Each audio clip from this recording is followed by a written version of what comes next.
We could use our loud rock and roll voices. Alice Cooper's here. But I really want to use like the golf voice. Yes. And now taking the first tee at 6:30 this morning.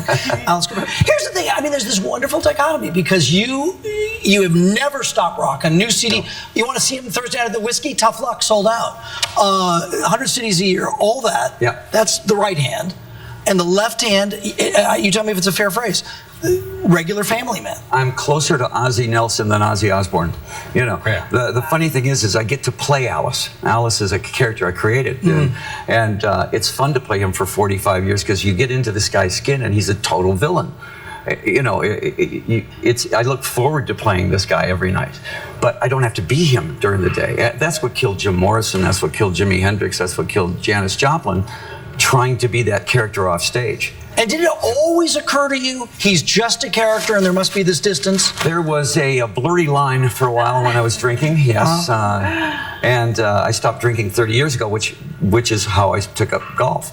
I had to find a positive addiction. And golf is the crack of sports. And some counselor suggested that, right? Or somebody said... They did. I went out and picked up a club, hit it right down the middle, and I was addicted. So I play 6 days a week. And the greatest thing is, like you said, it used to be the greatest hustler on the golf course because people would come up and go, Alice Cooper plays that guy. Yeah, and you miss a few drives, you know, and get the bet up a little bit. And all of a sudden you birdie the last 4 holes, you know. So what's the most you've ever taken anybody for?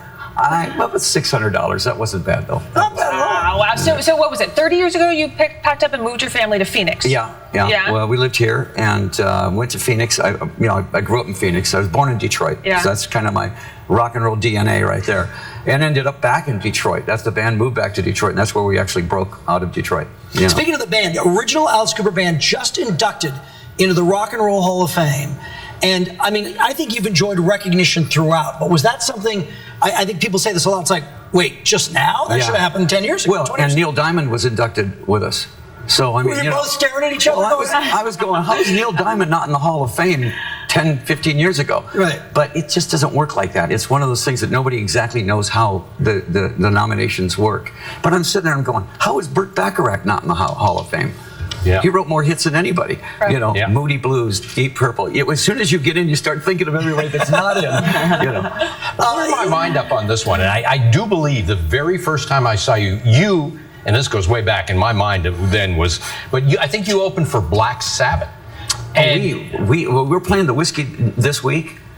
It was Alice Cooper and Led Zeppelin at the Whiskey. Yeah. I mean, nobody had ever heard of either one of us. Yeah. You know, and the next night it was Alice Cooper and Pink Floyd. Nobody had ever heard of that. Wow. So we were all local bands trying to make it.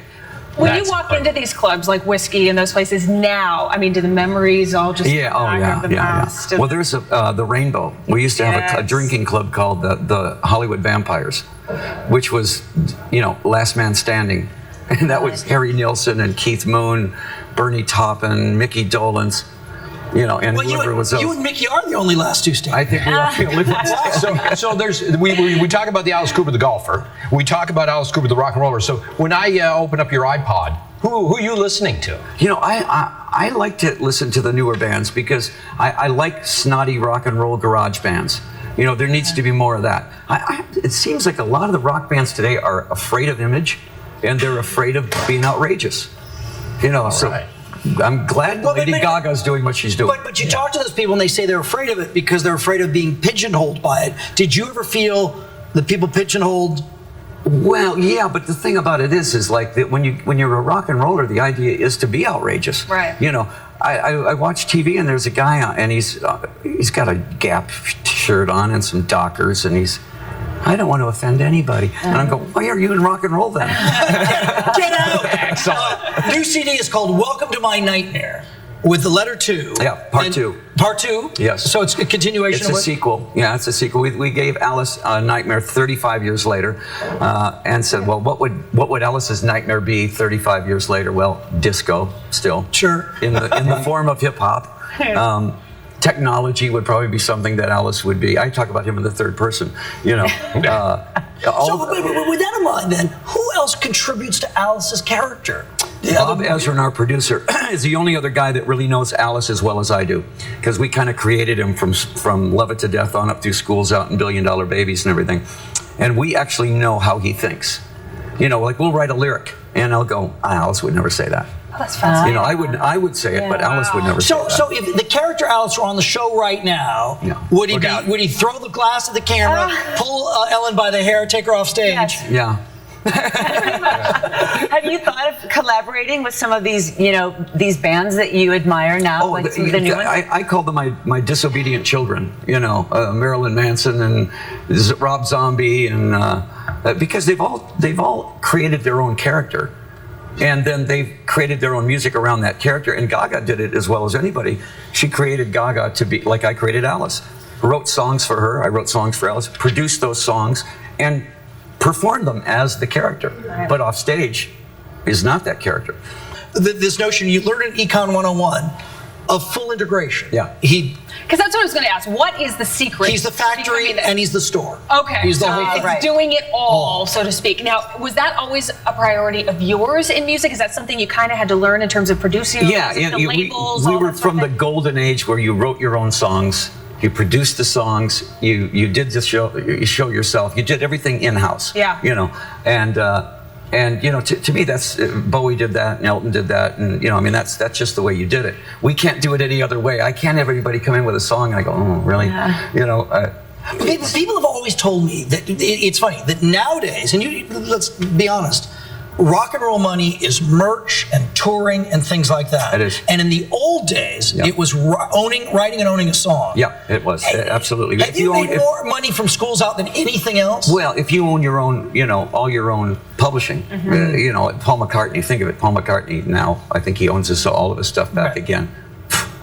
I mean, it's 400 hits. Can you imagine what those checks are like coming in? That's great. You can go because he's the nicest guy in the world, though. So does Ryan sit in the studio with a piano, trying to compose a tune for the Kardashians? No, he does not. Not at all. But he's producing and he edits, and then he lets someone else. Now, speaking of that, have you ever just thought of the notion? American Idol, and now here's our contestant, what about Alice Rock Cooper. Idol? That would have been well, that's the only thing. I think there needs to be an American Idol for bands that write their own music. Yeah. In other words, they keep producing the same singer and the same singers. If you take a singer like Bob Dylan and said, okay, Bob Dylan comes on, and, okay, sing a Barry Manilow song. Right. But sing a Bob Dylan song, and all of a sudden you've got a guy that's a genius. Right. So do American Idol with somebody that creates their own music and sings it. You know what? You know what I'm saying? There's the billion-dollar baby idea. Again, Alice's CD drops, and thanks for texting in on the water cooler buzz. Mr. Krisky now with the forecast. We've learned a lot. I'm just basking in the glow. This is rock and roll history right here. 101. If you give up the golf game, your next sort of thing can be teaching rock and roll. And ASU. Yeah, Arizona State. Right. Where there's a poster of Megan. There you go. Statue. A statue, not a poster. They retired her locker. Right. There was no lock on that locker. No. All right, having a look at what's going on in the weather forecast. I think I'm supposed to. Everything.